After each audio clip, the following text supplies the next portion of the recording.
ఆకాశవాణి ప్రాంతీయ వార్తలు చదువుతున్నది అరుణ. ముందుగా ముఖ్యాంశాలు. సర్దార్ వల్లభాయ్ పటేల్, భగవాన్ బిర్సా ముండా 150వ జయంతి ఉత్సవాలను జాతీయ స్థాయిలో నిర్వహించనున్నామని ప్రధానమంత్రి నరేంద్ర మోదీ తెలిపారు.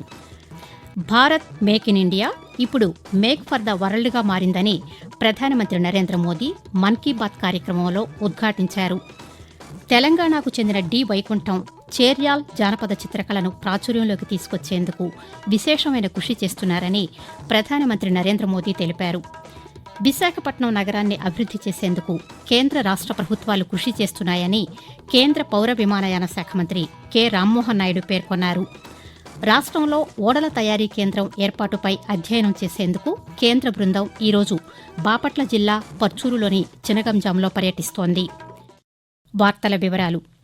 సర్దార్ వల్లభాయ్ పటేల్, భగవాన్ బిర్సా ముండా 150వ జయంతి ఉత్సవాలను జాతీయ స్థాయిలో నిర్వహించాలని కేంద్ర ప్రభుత్వం నిర్ణయించిందని ప్రధానమంత్రి నరేంద్ర మోదీ తెలిపారు. ప్రధానమంత్రి తన మనసులోని భావాలను దేశ ప్రజలతో పంచుకునే మన్ కీ బాత్ కార్యక్రమం 115వ సంచిక ఈ ఉదయం 11 గంటలకు ఆకాశవాణి ద్వారా ప్రసారమైంది. ఈ కార్యక్రమంలో ప్రధానమంత్రి వివిధ అంశాలపై ప్రసంగించారు. ఈ సందర్భంగా ఆయన మాట్లాడుతూ సర్దార్ వల్లభాయ్ పటేల్, భగవాన్ బిర్సా ముండాలు దేశ సమైక్యత కోసం కృషి చేశారని తెలిపారు. వారికి సంబంధించిన ఆలోచనలు, కార్యక్రమాలను #సర్దార్150, #బిర్సాముండా150 పేరుతో సామాజిక మాధ్యమాల్లో పంచుకోవాలని ప్రధానమంత్రి పేర్కొంటూ, सरकार ने भले इन महान विभूतियों की 150वीं जन्म जयंती को राष्ट्रीय स्तर पर मनाने का निर्णय लिया है, लेकिन आपकी सहभागिता ही इस अभियान में प्राण भरेगी, इसे जीवंत बनाएगी। लौह पुरुष सरदार पटेल से जुड़े अपने विचार और कार्य #सरदार150 के साथ साझा करें और धरती आबा बिरसा मुंडा की प्रेरणाओं को #बिरसामुंडा150 के साथ दुनिया के सामने लाए। आइए एक साथ मिलकर इस उत्सव को भारत की अनेकता में एकता का उत्सव बनाएं, इसे विरासत से विकास का उत्सव बनाएं। భారత్ మేక్ ఇన్ ఇండియా ఇప్పుడు మేక్ ఫర్ ద వరల్డ్గా మారిందని ప్రధానమంత్రి నరేంద్ర మోదీ ఉద్ఘాటించారు. ఈ రోజు ప్రసారమైన మన్ కీ బాత్ కార్యక్రమంలో ప్రధానమంత్రి మాట్లాడుతూ స్వయం సమృద్దంగా మారేందుకు మేక్ ఇన్ ఇండియా దోహదపడుతోందని అన్నారు. స్వావలంబన భారతదేశ ఉత్సవాలు నిర్వహించేలా కొత్త ఆవిష్కరణలు, స్థానిక అంకుర సంస్థల విశేషాలను ఆత్మనిర్భర్ ఇన్నోవేషన్ #ఆత్మనిర్భర్ ఇన్నోవేషన్ పేరుతో సామాజిక మాధ్యమాల్లో పంచుకోవాలని తెలిపారు. పండుగల కొనుగోళ్లలో వోకల్ ఫర్ లోకల్కు ప్రాధాన్యమిస్తూ స్వావలంబన భారతదేశ ప్రచారాన్ని మరింత బలోపేతం చేయాలని కోరారు. దేశంలోని వివిధ ప్రాంతాల్లో సాంస్కృతిక వారసత్వాన్ని పరిరక్షించడానికి అనేక మంది కృషి చేస్తున్నారని ప్రధానమంత్రి నరేంద్ర మోదీ పేర్కొన్నారు.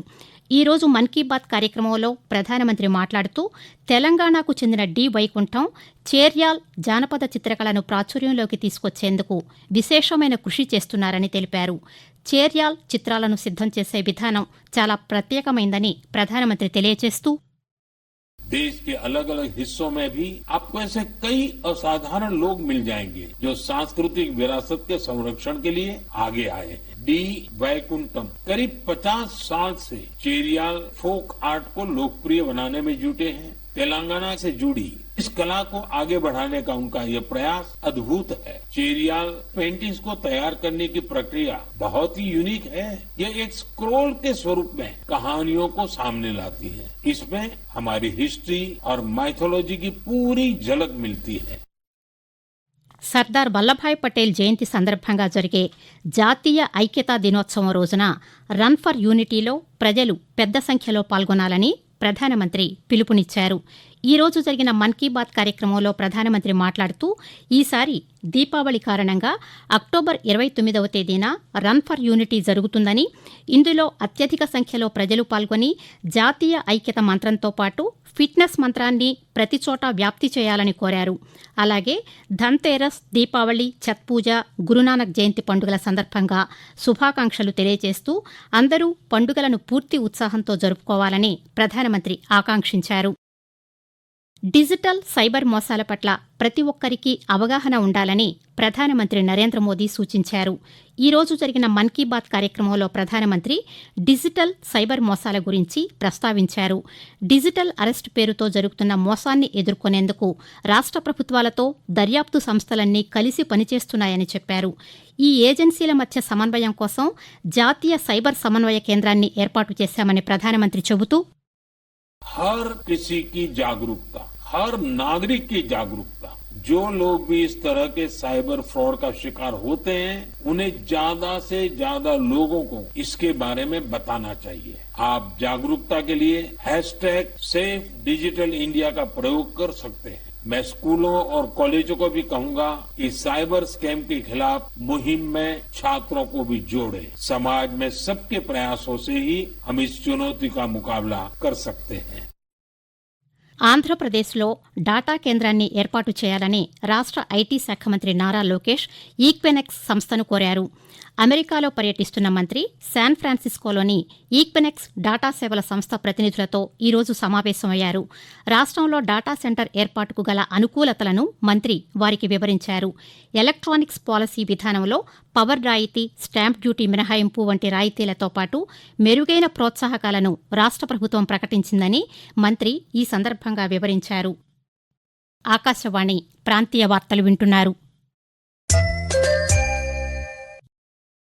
విశాఖపట్నం నగరాన్ని అభివృద్ది చేసేందుకు కేంద్ర రాష్ట్ర ప్రభుత్వాలు కృషి చేస్తున్నాయని కేంద్ర పౌర విమానయాన శాఖ మంత్రి కె రామ్మోహన్ నాయుడు తెలిపారు. విశాఖ విమానాశ్రయంలో ఎయిర్ ఇండియా ఎక్స్ప్రెస్ విమాన సర్వీసును కేంద్ర మంత్రి ఈరోజు ప్రారంభించారు. ఈ సందర్భంగా రామ్మోహన్ నాయుడు మాట్లాడుతూ, విశాఖ విజయవాడ మధ్య ఫ్లైట్ కనెక్టివిటీని పెంచాలని చాలామంది కోరారని, ప్రజల కోరిక మేరకు ఈ మార్గంలో 2 సర్వీసులు ప్రారంభించామని చెప్పారు. రాష్ట్రంలోని పలు ప్రాంతాల్లో కొత్తగా విమానాశ్రయాలను ఏర్పాటు చేసేందుకు ప్రణాళికలు రూపొందిస్తున్నామని కేంద్ర మంత్రి చెబుతూ, మంత్రిగా నా స్టేట్ కి సంబంధించి ఒకే రోజు 2 ఫ్లైట్లు 2 నగరాల మధ్యలో స్టార్ట్ అవడం బహుశా ఎక్కడ జరిగిందేమో. అది మన విశాఖపట్నం విజయవాడకి 8:30కి ఒక ఫ్లైట్, 9:30కి మరొక ఫ్లైట్ ఈ రోజు ప్రారంభోత్సవం చేసుకుంటున్నాం. మార్నింగ్ విశాఖపట్నం నుంచి బయలుదేరి తిరిగి ఈవినింగ్ 6కైనా 8కైనా 2 కనెక్షన్స్ ఉన్నాయి. ఏదైనా కనెక్షన్ తీసుకొని మళ్ళీ తిరిగి విజయవాడ వచ్చేటటువంటి ఏర్పాటు చేశాం. 180 సీటర్ ఎయిర్ బస్ ని ఈ రోజు ప్రారంభోత్సవం చేసుకుంటున్నాం. రాష్ట్రంలో ఓడల తయారీ కేంద్రం ఏర్పాటుపై అధ్యయనం చేసేందుకు కేంద్ర ఓడరేవులు, షిప్పింగ్ మంత్రిత్వ శాఖకు సంబంధించిన ఉన్నతాధికారుల బృందం బాపట్ల జిల్లా పర్చూరులోని చినగంజాంలో ఈరోజు పర్యటిస్తోంది. ఇందులో భాగంగా కేంద్ర బృంద సభ్యులు పల్లెపాలెం నుంచి మోటిపల్లె వరకు ఆయా ప్రాంతాల్లో పర్యటించి క్షేత్రస్థాయిలో అధ్యయనం చేస్తున్నారు. రాష్ట్రంలో భవన నిర్మాణాలు, లేఅవుట్ల ఆన్లైన్ అనుమతులు ఇచ్చే రాష్ట్ర అభివృద్ది అనుమతుల నిర్వహణ వ్యవస్థ ఏపీడీపీఎంఎస్ పోర్టల్లో మార్పుల కోసం కొన్ని రోజుల పాటు పోర్టల్ సేవలను నిలిపివేస్తున్నట్లు రాష్ట్ర పట్టణ ప్రణాళిక విభాగం డైరెక్టర్ విద్యుల్లత తెలిపారు. అమెజాన్ వెబ్ సేవల్లో ఉన్న సమాచారాన్ని రాష్ట్ర డాటా కేంద్రానికి బదిలీ చేస్తున్నందున వచ్చే నెల 3వ తేదీ వరకు సేవలు నిలిపివేయనున్నట్లు చెప్పారు. వెబ్సైట్ అందుబాటులోకి వచ్చాక భవనాలు, లేఅవుట్లకు సంబంధించి తిరిగి ఆన్లైన్లో అనుమతులు మంజూరు చేసే ప్రక్రియ ప్రారంభిస్తామన్నారు. ప్రజలు, బిల్డర్లు, ఇంజనీర్లు ఈ విషయాన్ని గమనించాలని కోరారు. ఆంధ్రప్రదేశ్లో ఉపాధి అవకాశాలు కల్పించేందుకు ప్రైవేట్ పారిశ్రామిక పార్కుల విధానాన్ని ఆమోదిస్తూ రాష్ట్ర ప్రభుత్వం ఉత్తర్వులు జారీ చేసింది. ప్రైవేట్ సంస్థల ద్వారా ప్రపంచస్థాయి పారిశ్రామిక పార్కుల అభివృద్ధిని ప్రోత్సహించడం, పెట్టుబడులు తీసుకురావడానికి అనువైన వాతావరణం కల్పించడం, తద్వారా ఉపాధి కల్పన, సెక్టార్ల వారీగా పారిశ్రామిక పార్కుల ఏర్పాటును ప్రోత్సహించడం లక్ష్యమని ప్రభుత్వం పేర్కొంది. 5 ఏళ్ల పాటు ఈ విధానం అమల్లో ఉంటుందని తెలిపింది. ఆకాశవాణి ప్రాంతీయ వార్తలు ముగించే ముందు ముఖ్యాంశాలు మరోసారి. సర్దార్ వల్లభాయ్ పటేల్, భగవాన్ బిర్సా ముండా 150వ జయంతి ఉత్సవాలను జాతీయ స్థాయిలో నిర్వహించనున్నామని ప్రధానమంత్రి నరేంద్ర మోదీ తెలిపారు. భారత్ మేక్ ఇన్ ఇండియా ఇప్పుడు మేక్ ఫర్ ద వరల్డ్గా మారిందని ప్రధానమంత్రి నరేంద్ర మోదీ మన్ కీ బాత్ కార్యక్రమంలో ఉద్ఘాటించారు. తెలంగాణకు చెందిన డి వైకుంఠం చేర్యాల్ జానపద చిత్రకళను ప్రాచుర్యంలోకి తీసుకొచ్చేందుకు విశేషమైన కృషి చేస్తున్నారని ప్రధానమంత్రి నరేంద్ర మోదీ తెలిపారు. విశాఖపట్నం నగరాన్ని అభివృద్ధి చేసేందుకు కేంద్ర రాష్ట్ర ప్రభుత్వాలు కృషి చేస్తున్నాయని కేంద్ర పౌర విమానయాన శాఖ మంత్రి కె రామ్మోహన్ నాయుడు పేర్కొన్నారు. రాష్ట్రంలో ఓడల తయారీ కేంద్రం ఏర్పాటుపై అధ్యయనం చేసేందుకు కేంద్ర బృందం ఈరోజు బాపట్ల జిల్లా పర్చూరులోని చినగంజాంలో పర్యటిస్తోంది. ఆకాశవాణి ప్రాంతీయ వార్తలు ఇంతటితో సమాప్తం.